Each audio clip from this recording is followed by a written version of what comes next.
Humans have been fighting with other humans since the beginning of time, and while we've gotten pretty good at offing each other in very creative ways, we didn't start off with bullets. So here are 7 insane ancient weapons that were actually used in combat. Mayan Hornet Bomb.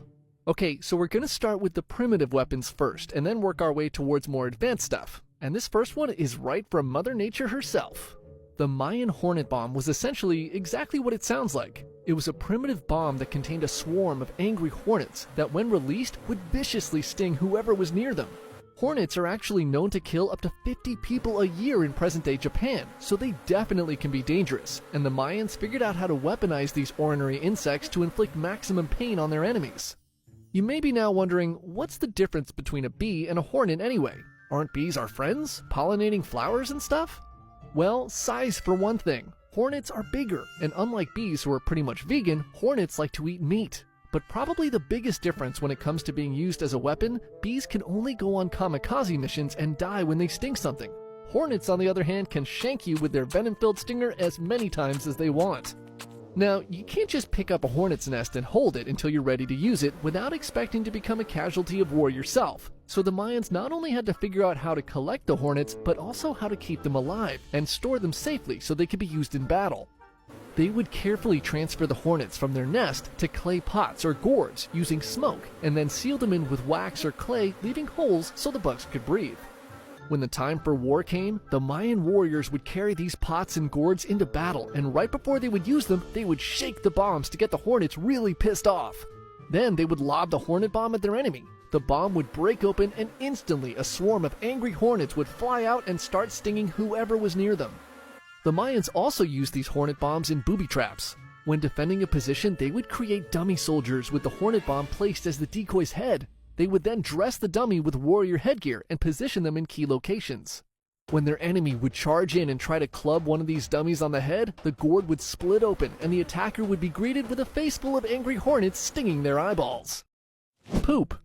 Poop is gross, and I don't think anyone likes being around it. Human waste is something your body is trying to get rid of, and for good reason. Not only does it smell, it's filled with all sorts of bacteria that can make you very sick. So, of course, humans figured out how to use their doo-doo as a primitive bioweapon.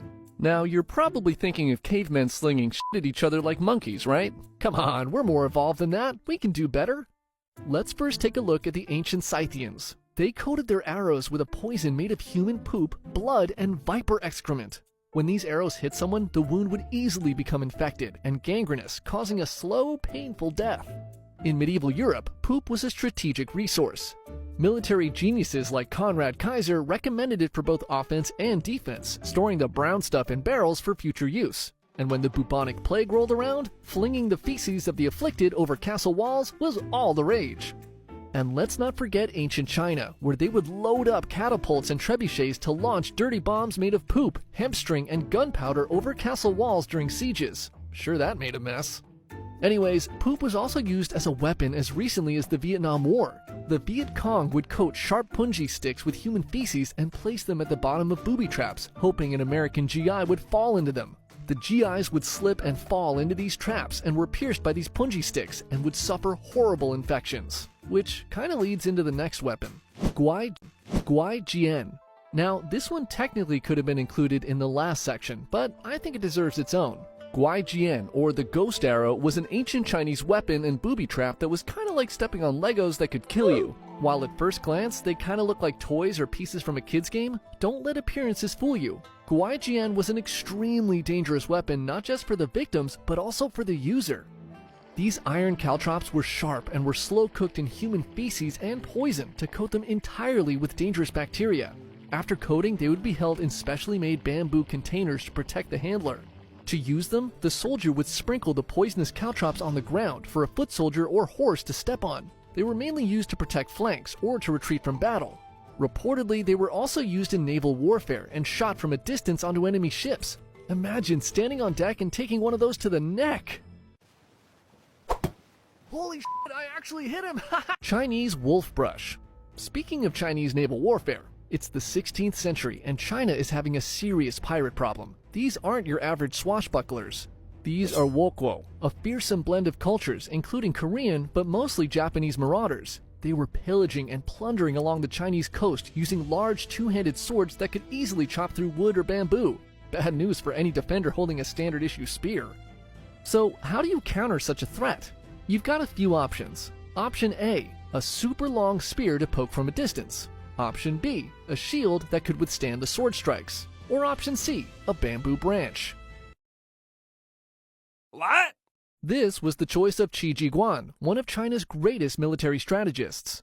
The wolf brush wasn't just any branch. This was a 13 to 16 feet long shaft made of ultra-hard tortoiseshell bamboo that weighed around 9 pounds. This bamboo was toughened up even more with tung oil and then fire hardened. At the end of the wolf's brush was a spear tip and branches that were intentionally left on the bamboo stalk. Each branch's tip was dipped in a lethal poison. The wolf brush was used mainly in a defensive position known as the Mandarin Duck Formation. Supported by soldiers armed with spears, swords, and shields, the brush holder would thrust the bamboo spear at enemy attackers, trying to prick them with one of the poisonous branches. Say ni hao to my little friend! While it was large and kind of unwieldy, the wolf brush turned out to be extremely effective, as once the people getting hit by the poison branches started passing out, the enemies would try to stay away from it.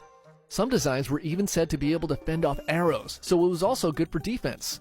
The wolf brush also required virtually no training, as it was basically just a long stick. You basically just waggled the big bamboo stalk at people's faces and hoped for the best, and it usually worked out.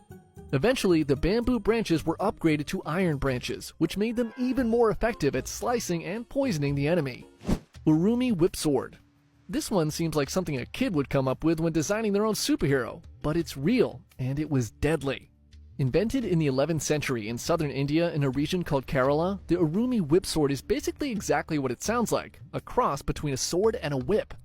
The Urumi featured a standard sword handle that was connected to one of more flexible metal blades that measured 3 to 5 feet long. Some models had up to 32 blades. The Urumi was used differently than a standard sword. Instead of trying to chop someone's head or arm off with one blow, the user would instead swing the blades around like a whip, trying to slice chunks from their enemy. The flexible blades made it difficult to defend against. If you held up a shield against an Urumi user, chances are the blade would just wrap around it and cut you in the arm. Skilled Urumi users could whip around the blade so quickly they turned into a spinning ball of death. Now, this seems great, until you realize that flexible blades can also flex in your direction. It was just as easy to cut off your toes or chunks of your legs when using it. This is why the Urumi was the last weapon taught to young warriors. Mastering the Urumi was challenging, but if you were able to do so, you would be virtually untouchable on the battlefield. Plus, you look freaking cool when you use it. Sword. This one seems like something a kid would come up with when designing their own superhero, but it's real, and it was deadly. Invented in the 11th century in southern India in a region called Kerala, the Urumi whip sword is basically exactly what it sounds like, a cross between a sword and a whip. The Urumi featured a standard sword handle that was connected to one of more flexible metal blades that measured 3 to 5 feet long. Some models had up to 32 blades. The Urumi was used differently than a standard sword. Instead of trying to chop someone's head or arm off with one blow, the user would instead swing the blades around like a whip, trying to slice chunks from their enemy. The flexible blades made it difficult to defend against. If you held up a shield against an Urumi user, chances are the blade would just wrap around it and cut you in the arm. Skilled Urumi users could whip around the blade so quickly they turned into a spinning ball of death. Now, this seems great, until you realize that flexible blades can also flex in your direction. It was just as easy to cut off your toes or chunks of your legs when using it. This is why the Urumi was the last weapon taught to young warriors. Mastering the Urumi was challenging, but if you were able to do so, you would be virtually untouchable on the battlefield. Plus, you look freaking cool when you use it. Tianbing Jian. Okay, this one might be my favorite one on this list. The Tianbing Jian, or Heavenly Soldier Arrow, was a weapon used in ancient China that was essentially a kite loaded with rockets and bombs. The Tianbing Jian was a huge war kite that measured around 9 feet by 4 feet, made of straw and wood. It would be loaded with a rocket pod that contained 100 rocket arrows and a few dozen bombs. The rocket arrows were essentially normal arrows with a bottle rocket strapped to it. When lit, they would fly toward their target at insane speeds.